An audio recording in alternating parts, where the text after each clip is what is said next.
Welcome to the enchanting world of Shadow Lore Library, and this is November Journal. If our tales captivate your heart, we kindly invite you to subscribe and remember to grace us with the delicate chime of the bell icon to ensure you never miss our latest video updates. Let us forge this beautiful journey together. Now, let's begin. Working the night shift at the hospital was always an eerie experience. The constant hum of machinery and the occasional distant moans of patients created an unsettling ambience that could make even the bravest among us shiver. But it was during the witching hour that the hospital truly revealed its darkest secrets. I was a young nurse assigned to the night shift, and I had heard the stories from my more seasoned colleagues. They warned me to be vigilant during the witching hour, from 3 a.m. to 4 a.m. They spoke of strange occurrences, eerie apparitions, and whispers that could chill one's soul. One fateful night, I was in the intensive care unit, checking on a critically ill patient. The dimly lit room was filled with the constant beeping of monitors, and the sterile smell of disinfectant hung in the air. The clock on the wall ticked slowly toward 3 a.m., and a feeling of unease settled over me. As the witching hour arrived, I noticed that the equipment in the room started acting strangely. The heart monitor displayed erratic readings, even though the patient appeared stable. I tried to dismiss it as a technical glitch, but the atmosphere in the room grew oppressive. Whispers, like the soft rustling of leaves, began to fill the room.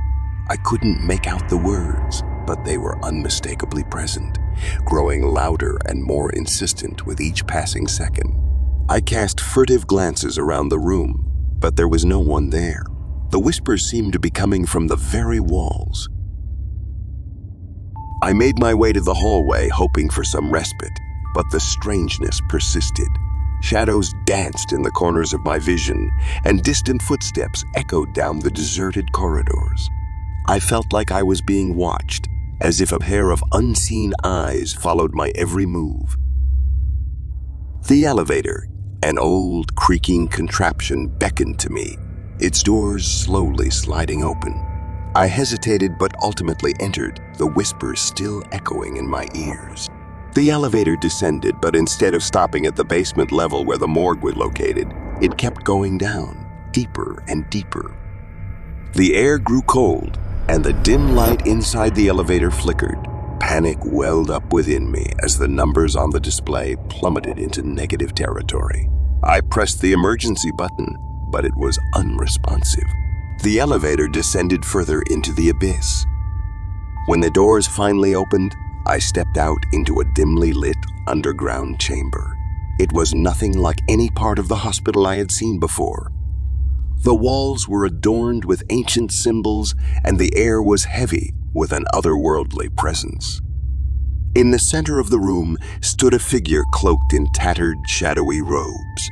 The whispers now formed words, a chilling incantation that seemed to come from the very depths of the netherworld.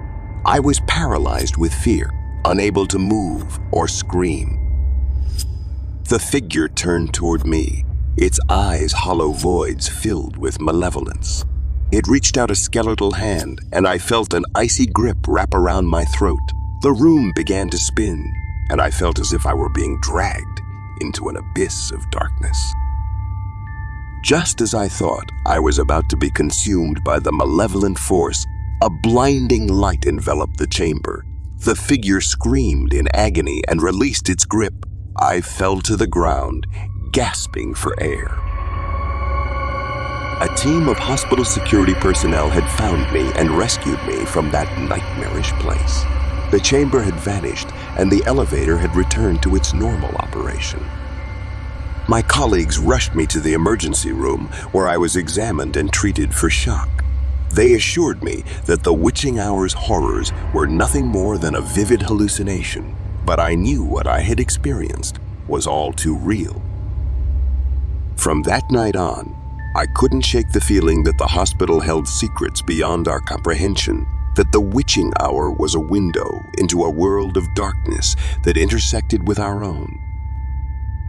I continued my work on the night shift, but I could never forget the malevolent force that had lurked in the depths of the hospital during the witching hour, waiting to ensnare anyone who dared to cross its path.